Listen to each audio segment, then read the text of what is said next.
د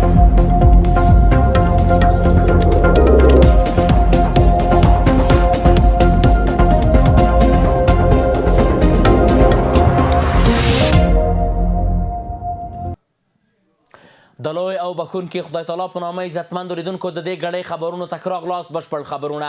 عبدالغني برادر د ریاست الوزرا اقتصادي مرستیال نن د یکشنبې په ورځ په هرات ولایت کې د ترکمنستان د بهرنیو چارو وزیر رشید مرادوف سره کتلي او خبرې اترې ورسره کړي دي.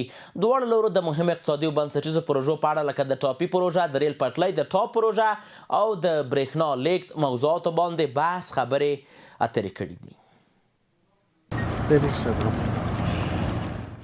عبدالغني برادر د اسلامي امارت د ریاست الوزرا اقتصادي مرستیال نن یکشنبه په هرات ولایت کې د ترکمنستان د لومړي وزیر له مرستیال او د بهرنیو چارو وزیر رشید مردوف سره د مهمو اقتصادي او بنسټیزو پروژو په ځانګړي ډول د ټاپي پروژې، د اوسپنې پټلۍ، د برېښنا د لیږد او د ټاپ پروژې په اړه لیدنه، خبرې او اترې کړي دي. د ریاست الوزرا اقتصادي مرستیال د ټاپي پروژې پر ارزښت ټینګار کړی، ویلي دي چې د دې پروژې پیل به د افغانستان، ترکمنستان او د سیمې د نورو هیوادونو ترمنځ د اړیکو په پراخېدو کې مهم رول ولري. ښاغلي برادر زیاته کړې چې سعودي عربستان هم د ټاپي پروژې په بېلابېلو برخو کې د پانګونې لیوالتیا ښودلې چې پکې د ګاز پیر له هرات څخه تر سپین بولدک پورې د ګاز د پایپلاین جوړول او پراخول، د هند تر پولې غځول او د پاکستان د ګوادر په بندر کې د وستر ګازي مرکز جوړول شامل دي. په دې کتنه کې د دواړو لورو ترمنځ د ټاپي، ټاپ، د اوسپنې پټلۍ او برېښنا پروژو په اړه خبرې وشوې. د ریاست الوزرا اقتصادي مرستیال وویل د ټاپي پروژې پیل د افغانستان، ترکمنستان او سیمې هیوادونو ترمنځ د اړیکو پراختیا ته زمینه برابره کړې او په دې پروژه کې د سعودي عربستان دلتا انټرنیشنل کمپنۍ هم پانګونې ته لیوالتیا ښودلې. د ریاست الوزرا اقتصادي مرستیال له ترکمنستان نه د تورغونډۍ هرات ریل پټلۍ پروژې د جوړېدو په اړه چې تطبیق ته قزاقستان هم قوي لیوالتیا لري د خپل دریځ روښانولو غوښتنه وکړه. له بلې خوا د ترکمنستان د بهرنیو چارو وزیر رشید مردوف ویلي چې د روان میلادي کال تر پایه به د ټاپي پروژې د جوړولو چارې د هرات ولایت تر مرکز پورې ورسیږي. نوموړي د دې پروژې د پانګونې لپاره د بهرنیو شرکتونو له لیوالتیا هرکلی کړی او په دې برخه کې په نږدې همکارۍ ټینګار کړی دی. از این لحاظ فکر میکنم که مردوف که وزیر خارجه ترکمنستان است و یکی از سیاستمدارای کلان ترکمنستان است، خودش میفهمه که در افغانستان برای اونا چقدر مفاد وجود داره. برای اینکه با 5.5 میلیون نفره که ترکمن‌ها داره و با اوس زمین کلانی که اونا دارن، اونا نمیتونن که در حقیقت مسئله امنیت خود از زیاد فکر نکنن و در حقیقت همسایه خود با همسایه خود رابطه معین ایجاد نکنه. و جانب دیگه ما در حقیقت یک نوع منبع ها برای ترکمنستان هستیم. د ترکمنستان د بهرنیو چارو وزیر همداراز د تورغونډۍ هرات د اوسپنې پټلۍ په پروژه کې د پانګونې لپاره د خپل هیواد چمتووالی اعلان کړی او زیاته کړې ده چې د دې پروژې د عمل چارې به په تورغونډۍ کې پیل شي. ښاغلي مردوف ټینګار کړی چې د ترکمنستان چمتو دی له 15 بېلابېلو لارو افغانستان ته برېښنا ولېږدوي او د دې برېښنا ظرفیت هم لوړ کړي. ورپسې د ترکمنستان د لومړي وزیر مرستیال او بهرنیو چارو وزیر ښاغلي رشید مرادوف خبرې وکړې. هغه له اسلامي امارت څخه مننه وکړه چې د ټاپي پروژې د تطبیق لپاره یې ښه زمینه مساعده کړې او ویل د روان میلادي کال تر پایه به د دې پروژې کارونه د هرات ولایت تر مرکز پورې راورسیږي. نوموړي په ټاپي پروژه کې د بهرنیو شرکتونو د پانګونې له لیوالتیا هرکلی وکړ او زیاته کړه په دې اړه به له نږدې کار ورسره وکړي.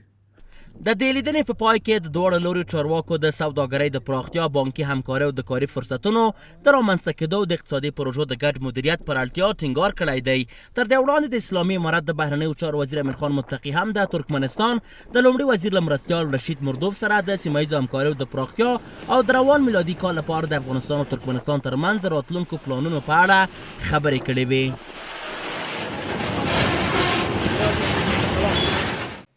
بیا هم ښه راغلاست. ایرانیان له جنګي بیړیو څخه نه ویریږي، د جګړې پیل کوونکي نه دي او که امریکا برید وکړي په قاطع ډول به ودرېږي، جګړه به وکړي، پر متجاوز به کلک ګزار وکړي. پر ایران د امریکا برید به د سیمې یو ستر جګړې لامل شي. دا څرګندونې د ایران د اسلامي جمهوریت رهبر علي خامنه‌ای تازه خبرې دي چې د امریکا ولسمشر ډانالډ ټرمپ ته یې کړي دي. دا په داسې حال کې ده چې د تهران او واشنګټن ترمنځ د مذاکراتو د بیا پیل راپورونه خپریږي او ټرمپ ویلي چې له ایران سره خبرې اترې دوام لري. د ایران د اسلامي جمهوریت رهبر علي خامنه‌ای ګواښ وکړ چې د امریکا د پوځي برید په صورت کې به یوه لویه سیمهییزه جګړه پیل شي. د ایران رهبر دا څرګندونې د حکومت د ملاتړو له یوې ډلې سره په یوه غونډه کې کړې. البته این را هم آمریکایی‌ها بدونن که اگر این دفعه جنگی را بندازن این جنگ منطقه‌ای خواهد بود. صحبت جنگ میکنن که ما نمیدونم با فلان جور هواپیما با چه میاییم چنین میکنیم، اینم جدید نیست. در گذشته هم آمریکایی‌ها بارها در حرفهای خودشون تهدید میکردن که همه گزینه‌ها روی میز است. همه گزینه‌ها یعنی از جمله گزینه جنگ. جا اعلام میکنم په ورته وخت کې سپاه پاسداران د ترهګرو په توګه د پیژندل کېدو وروسته د ایران د اسلامي مشورتي شورا رئیس محمد باقر قالیباف وویل چې د اروپایي هیوادونو پوځونه د ایران د ترهګرو په لیست کې اضافه کېدای شي. جا اعلام میکنم که طبق بند 7 قانون اقدام متقابل در برابر اعلام سپاه به عنوان سازمان تروریستی ارتش کشورهای اروپایی گروه تروریستی محسوب میشوند. خو له بلې خوا د امریکا ولسمشر ویلي چې هند باید د ایران څخه د تیلو اخیستو پر ځای له وینزویلا تیل واخلي. هو، هند به د ایران پر ځای له وینزویلا تیل واخلي او موږ دا تړون لا د مخه کړی دی. دا په داسې حال کې ده چې د تهران او واشنګټن ترمنځ د خبرو اترو د بیا پیل په اړه راپورونه خپریږي. ټرمپ وایي چې له ایران سره خبرې اترې روانې دي. سره له دې د امریکا د جمهوري غوښتونکو لوړپوړي سناتور لینسي ګراهام د یوې پیغام په بیا خپرولو سره ټینګار وکړ چې د هغه پر وینا د ټرمپ د سیاستوالو ډله به د اسلامي جمهوریت د دوکې ښکار نشي.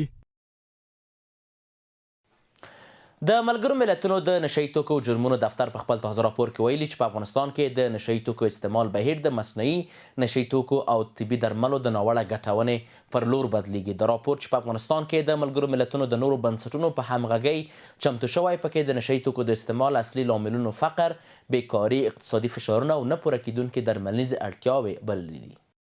دلته په کابل کې د ملګرو ملتونو د نشهیي توکو او جرمونو دفتر یو راپور خپور کړی چې وايي په افغانستان کې د نشهیي توکو کارولو لړۍ د مصنوعي درملو او د طبي درملو کارولو ته بدلیږي.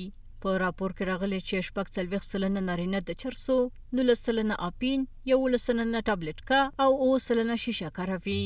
د افغانستان منځنۍ اسیا، ایران او پاکستان لپاره د افغانستان جرمونو او نشهیي توکو سیمهییز استازي اولیر اسټولپ وویل چې د دوی ارزونې ښایي چې د نشهیي توکو کارول د فقر، بیکارۍ، اقتصادي فشارونو او نه پوره کیدونکو طبي اړتیاو سره نږدې تړاو لري. راپور د نشهیي توکو اقتصادي بار ته هم اشاره کوي چې وايي د شیشې کارول لګښت د ورځني مزدورکارانو د ورځني عاید تر 138% او د مسلکي کارګر د ورځني عاید تر 80% پورې کېدای شي. د افغانستان د نشهیي توکو د کارونې سروې 2015 کال کې ښیي چې په افغانستان کې د نشهیي توکو کارول له بېوزلۍ، بیکارۍ او نه پوره کیدونکو طبي اړتیاو سره نږدې تړاو لري. د سازمان د ادارو لخوا د مهمې احصایې ښیي چې په میلیونونو افغان نارینه، ښځې، نجونې او هلکان له دې ستونزې څخه اغېزمن شوي او ډېرې همکارۍ ته اړتیا لري. دا راپور چې په افغانستان کې د ملګرو ملتونو د پراختیایي پروګرام په مالي ملاتړ او د روغتیا نړیوال سازمان په همکارۍ خپور شوی د دې ستونزې د خپرېدو د مخنیوي پر لارو چارو هم بحث کوي. په راپور کې راغلي چې د ټولنو ساتنه او د تقاضا کمول د ټولنیز خوندیتوب او کارموندنې مرستې سره یو ځای د فقر، درد او کړاو کمولو لپاره اغېزمنې حل لارې ګڼل کېدای شي. په افغانستان کې د ملګرو ملتونو د پراختیایي پروګرام استازي سټیفن رودریګز په دې برخه کې د ملګرو ملتونو د نورو ادارو په همکارۍ ټینګار وکړ او ویل چې دا راپور په افغانستان کې د نشهیي توکو د کارونې رښتینی انځور دی او په دې برخه کې باید همکاري پراخه شي. What does this study give us? دا څېړنه څه ښیي؟ لومړی دا په ټول هیواد کې د روغتیایي مرکزونو د ظرفیت او حالات روښانه انځور ښیي. دوهم دا ښیي چې څوک په خطر کې دي او د دوی د ژوند تاریخونه څه ډول دي، او دریم دا ښیي چې چیرته پانګونه او پلان جوړونه باید وشي ترڅو روغتیا له ژوند سره وصل شي. د راپور په یوه بله برخه کې راغلي چې د اسلامي امارت لخوا د نشهیي توکو د روږدو کسانو په درملنه کې د جنسیت توپیر شتون لري او یوازې 29 سلنه ښځې او 53 سلنه نارینه په کلینیکونو کې د درملنې له خدماتو ګټه پورته کوي. راپور زیاته کړې چې د ویش لاسرسي کیفیت او جنسیت پوښښ کې لوی تشویش شتون لري. نږدې 2/3 برخه مرکزونه یوازې نارینه‌و ته خدمات وړاندې کوي او ښځې لا هم جدي پاملرنې ته اړتیا لري. This research دا څېړنه په افغانستان کې د نشهیي توکو د کارونې رښتینی انځور ښیي او موږ سره مرسته کوي چې د هغه ننګونې پر وړاندې ودرېږو چې په افغانستان کې خلک او ټولنه ورسره مخ دي. د عمل د ملګرو ملتونو د ادارو همکاري ښیي او موږ په دې برخه کې همکارۍ ته ژمن یو. دا په داسې حال کې ده چې 3 ورځې وړاندې د تاجکستان سرحدي ساتونکو د افغانستان سره په پوله کې د نشهیي توکو د 3 قاچاقړونکو د وژلو خبر ورکړ. له دې وروسته اسلامي امارت دا موضوع تایید کړه او ویل چې اسلامي امارت د تاجک سرحدي ساتونکو سره په همغږۍ کې دا اوږدمهاله پدیده له منځه وړي. د مزار شریف کار د مولانا جلال الدین محمد بلخي د هوایي ډګر اړوند سیمه کې د یو څلورلارې جوړول پیل شوي دي. دا هغه سړک دی چې د مولانا جلال الدین محمد بلخي هوایي ډګر ته ځي. د بلخ ښاروالۍ چارواکي وایي چې دوی د یوې پانګوال په مالي ملاتړ په دې سیمه کې د نږدې 2 میلیون افغانیو په ارزښت د 4 لارې جوړولو کار پیل کړی دی. د دوی پر وینا دا 4 لارې به د 15 مترو په قطر او د 14 متر لوړ منار سره به جوړه شي که شامل چوکی است، سرسبزی است، کتاره است و پروپای کره تزیینی است و همه مواردی که در چوک باشه بسیار یک چوک زیبا و مقبول ساخته خواهد شد و هزینه شام که از طرف شرکت در چهارراهی یا چوک مصرف میشه تقریبا به 7 میلیون افغانی میرسه. تاجرها و مردم با دولت خود با شاروالی خود همکار هستند و آمادگی خیلی خوبی را دارند که از طرف اتاقای تجارت و از طرف اتاق صنایع و معادن در پروسه نیالشانی هم خیلی همکاری صورت گرفته و دوش شاروالی و دولت خود کار میکنند. د مزار شریف اوسیدونکي وایي چې د داسې پرمختیایي پروژو پلي کول به د ښار ښکلا او سوکالي زیاته کړي او د کار فرصتونو د رامنځته کولو لپاره به چارې برابر کړي. ساخت و ساز خصوصا در موقعی که در اول شروع میشه زمینه کار برای کارگرها ایجاد میشه، در مرحله بعد سهولت برای مردم منطقه و محل میشه، به مرحله بعدش یک نمای زیبا برای جامعه جهانی و اطراف ما و میمونای بیرونی ماست. این پروژه و این چوکی که در جاده میدان هوایی اعمار میشه، این میدان هوایی یک میدان هوایی بین المللی هست و یک پروژه بسیار حیاتی و در ضمن از یک زیبایی شهر و جاده باشه. د مزار شریف ښاروالۍ هم اعلان کړی چې په راتلونکي کال کې به د ښار په بیلابیلو برخو کې د سړکونو د جوړولو او د لویو پروژو په ګډون د 1.2 میلیارد افغانیو په ارزښت له 10 څخه زیاتې پراختیایي پروژې پلي کړي. د ښاروالۍ مزار شریف عامر صاحب سکتور عزتمندو لیدونکو د 2 بجو خبري ټولګه پر همدې ځای پای ته ورسېده. تر بیا کتو په الله پاک مو سپارم. که شپه